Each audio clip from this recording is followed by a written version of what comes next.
Hello, जैसा कि आप देख रहे हैं हिंदी साहित्य का इतिहास उपन्यास। ये हिंदी साहित्य का इतिहास आचार्य रामचंद्र शुक्ल का है।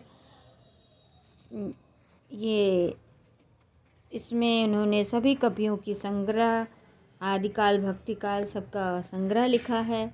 ये फर्स्ट है जिन्होंने लिखी है, जिसमें सभी चीज़ हमें मिल जाती है। परीक्षाओं में हिंदी के उपयोगी है सभी। नेट JRF PGTG के लिए बहुत महत्वपूर्ण है। तो अभी तक हमने आपको पेज नंबर 885 तक पढ़ा दिए हैं, यानी पढ़ वाचन करके रिकॉर्डिंग वीडियो यूट्यूब पर सेव कर दिए हैं। तो आपके सामने है प्रकरण 1, काव्यखंड संबत 1900 से 1925। पुरानी धारा। गद्य के अभिभाव और विकास काल से लेकर अब तक कविता की वह परंपरा चलती आ रही है जिसका वर्णन भक्ति काल और रीति काल के भीतर हुआ। भक्ति भाव के व्यंजनों, राजवंश के ऐतिहासिक चरित्र, काव्य अलंकार, नायिका भेद के ग्रंथों तथा श्रृंगार और वीर रस के कवित्व, सवैया और दोहे की रचना बराबर होती आ रही है। नगरों के अतिरिक्त हमारे ग्रामों में भी न जाने कितने बहुत अच्छे कवि पुरानी परिपाटी के मिलेंगे।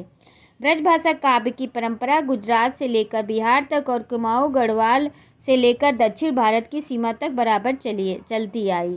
कश्मीर के किसी ग्राम में रहने वाले ब्रजभाषा के एक कवि का परिचय हमें जम्मू में किसी महाशय ने दिया था और शायद उनके 2-1 सवैया भी सुनाए थे।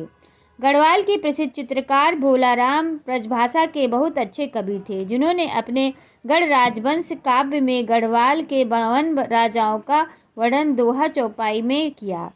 वे श्रीनगर गढ़वाल के राजा प्रभुन शाह, श्रीनगर को गढ़वाल भी कहते हैं, प्रभुन शाह के समय में थे। कुमाऊं गढ़वाल पर जब नेपाल का अधिकार हुआ तब नेपाली सूबेदार हस्तिदल चौतरिया के अनुरोध से इन्होंने उक्त काव्य लिखा। भोलाराम का जन्म संवत 1817 में, मृत्यु 1890 में। तो भोलाराम का जन्म कब हुआ था? 1817 और मृत्यु 1890 में हुई। इन्होंने अपनी ग्रंथ में बहुत सी घटनाओं का आंखों देखा वर्णन किया। इसमें उनका ऐतिहासिक मूल्य भी है। ब्रजभाषा काव्य परंपरा कुछ प्रसिद्ध कवियों और उनकी रचनाओं का उल्लेख नीचे दिए गए हैं। सेवक। आज यहीं तक, कल फिर आपको